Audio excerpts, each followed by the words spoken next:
Hey all, I'm Kel Kidman. Welcome to Breaking Out Daily, where today we're gonna laugh a bit about the CDC's guidelines for holiday gatherings during the coronavirus.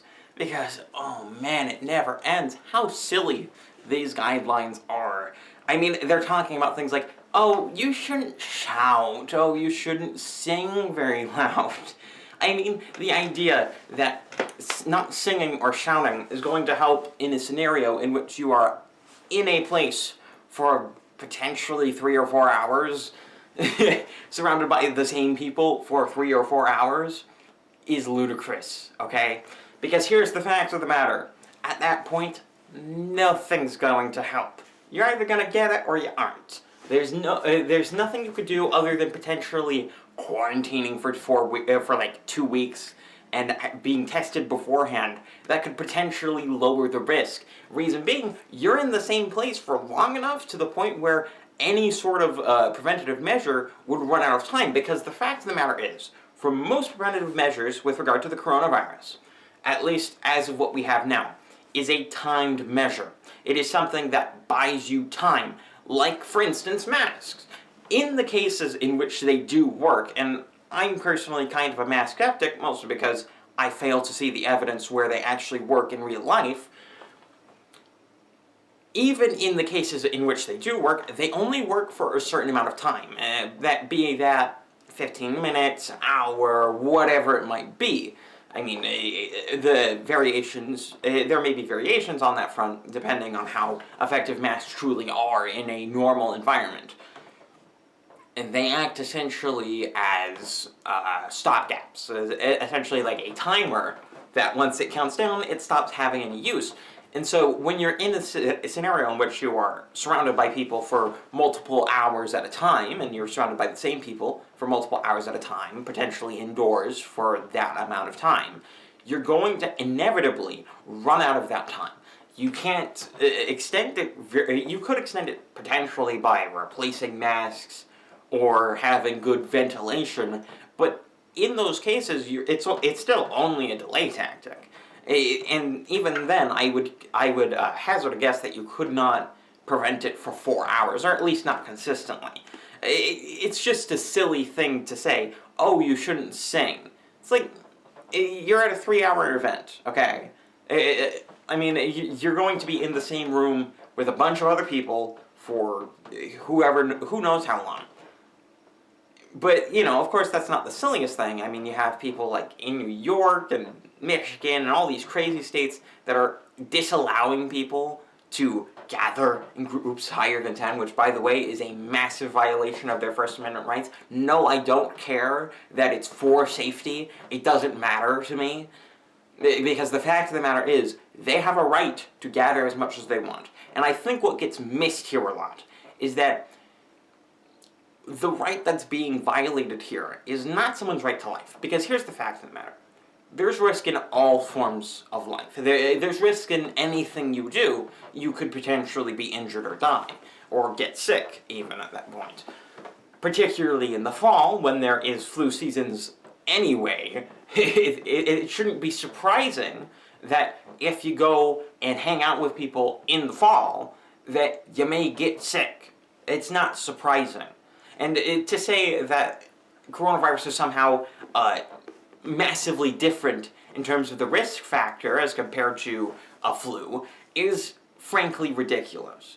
Yeah, you have those studies where they say, look at all these long-term effects, but to be frank, their sample sizes are small, they seem to be cherry-picking. If I look at the methodology, if you squint too hard at the methodology, it really does look like they're cherry-picking. And they haven't been peer-reviewed. I mean, the study that people are clamoring about constantly, where they show 20% of people potentially have long-term after effects from COVID-19. That study is not peer-reviewed. It just isn't. And not when it was published, I don't think it's yet been peer-reviewed. It hasn't been long enough time for it to be peer-reviewed and be replicated in other areas through other studies with more refined methodologies. So, the pro-science people are accepting a non-peer-reviewed study that has a bad methodology for their science. Ugh, man. I mean, not to mention the fact that masks have been discredited in the past as well, with other pandemics of a similar scale, or I would say more drastic based on percentages, in the past, like the Spanish flu. People seem to forget that in 1919, there was actually a study done on gauze masks in California, because for a time, they were mandated. And what did they end up finding? Nothing. They couldn't find a reasonable correlation between masks and the prevention of disease spread. Because the fact of the matter is, in real life, not in a clinical trial, which is what most of the pro-mask studies are, by the way, or not most, almost all of the pro-mask studies are clinical trials. When it turns out when you get to clinical trials, you get to have essentially a perfect trial. You get to have a perfect representation of what you want to happen. But it turns out that's not how reality works. In reality, what you need to show the efficacy of a public policy with regard to health, you need to show the efficacy of that policy in a public setting. You need to show it through a public study. So, and by public study, I mean a study of public life. You need to study it through people actually living their lives rather than in a clinical controlled environment. Because the fact of the matter is, life isn't controlled. But, you know, that's where we are with that. But another interesting story here, Mitch McConnell has broken ranks with Trump and warns a rapid withdrawal of U.S. troops from the Middle East would be reminiscent of the humiliating American departure from Saigon and would fuel global terrorism. Now, I don't completely disagree with Mitch McConnell. I am in fact not particularly anti-war. I'm of the opinion that once you're there, you're there. That's my opinion of the subject, at least. For instance, Afghanistan. I mean, we've gone to Afghanistan and then we've left Afghanistan like 4 times in the last 4 decades. I mean, it's ridiculous. We've had Gulf Wars, the Afghanistan War most recently. But here's the fact of the matter. If you want the wars to stop, you need to keep the troops there once they're there. Because should we have been involved in the Middle East in the first place? Probably not. Yeah, probably not. I accept that anti-war talking point. Yeah, we shouldn't have been there in the first place. But the fact of the matter is, we are there. And we've been there for decades. And so, removing our troops, a strategy which has shown that terrorism, it has been shown to breed terrorism in the past. I mean, we've just dealt with this 2 decades ago, and we just dealt with this, even more recently, we dealt with this in 2012 with the rise of ISIS. After we pulled our troops out of, I think it was Iraq. Iraq or Syria. But anyway, withdrawing troops after a war doesn't work. Because you want to know another time that we withdraw our troops after a war? World War I. We withdrew our troops from Germany. And we left Germany essentially to rot after World War I. And inevitably what came out of that? Nazism. Nazism came out of the ashes of World War I. They were technically the same war with an intermission. Because here's the fact of the matter. The Allied forces, the people who were on the Allied side, in World War I, did not stay. They did not fix it. After World War II, they stayed. We still have troops in Germany. We still have troops in Japan. We do. We do this sort of stuff all the time. Because here's the fact of the matter. You have to have troops there, at least for a generation, to get rid of the latent hatred of the war that just occurred. If you're only there for 20 years, well, it turns out all of the young people who grew up during the war and saw you as the enemy, as the bad guy, are now adults. Now they've grown up under your rule, and you left after there was a somewhat stable government, and the government fell. It's what happened. It's what happens every time this occurs. And so what you need to realize, for all of the anti-war people, if you want war to end, you need to keep the troops in Afghanistan, at least partially. Do we need to have maybe as many as we do have? Well, I don't know. Maybe we don't. But we need to have a presence there. We need to keep this, the government they currently have, which is remarkably more democratic than it used to be. We need to keep that government stable until it can become stable itself. Because the fact of the matter is, that government does not have any authority. It doesn't have any legitimacy yet. It hasn't existed long enough for that to be the case. Same goes with Iraq. Same goes with plenty of other countries that we've invaded and destroyed their governments within 3 weeks. That's the fact of the matter. We still have troops. For another example, South Korea. The only reason South Korea still exists is because we stayed. All right. The reason there is no South Vietnam is because we didn't stay. I mean, it's the perfect dichotomist example, but no one talks about it because we have this idea in our heads that if we just remove all our troops from the society, if we remove all our troops from all the places that we've been for the past 40 years, that suddenly everything would be fine. There would be no wars. There would be no problems. There would be no terrorism. What are you talking about? Here's the thing. That's not going to help. It's not. If you don't want war, you need to keep the troops there. You need to keep them there because you need to provide stability for those governments that are only just been created. Jeez. But anyway, on to other stories.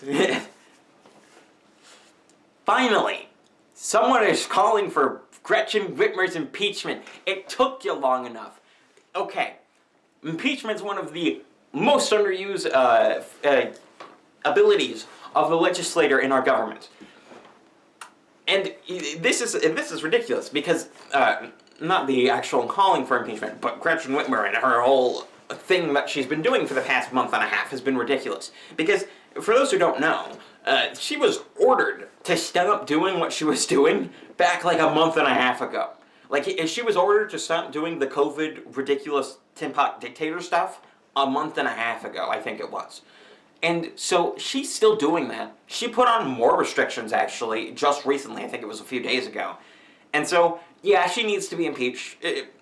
On top of what she's done with the frickin' election commission. I mean, if you've been looking into that stuff, if you've been looking into Michigan and the election that's been going on there. Ooh, Democrat machine politics, huh? Man. Oh, man. But on to more impeachment stories. Sidney Powell, impeach John Roberts if he dismisses election fraud. Thank you! We need to impeach John Roberts.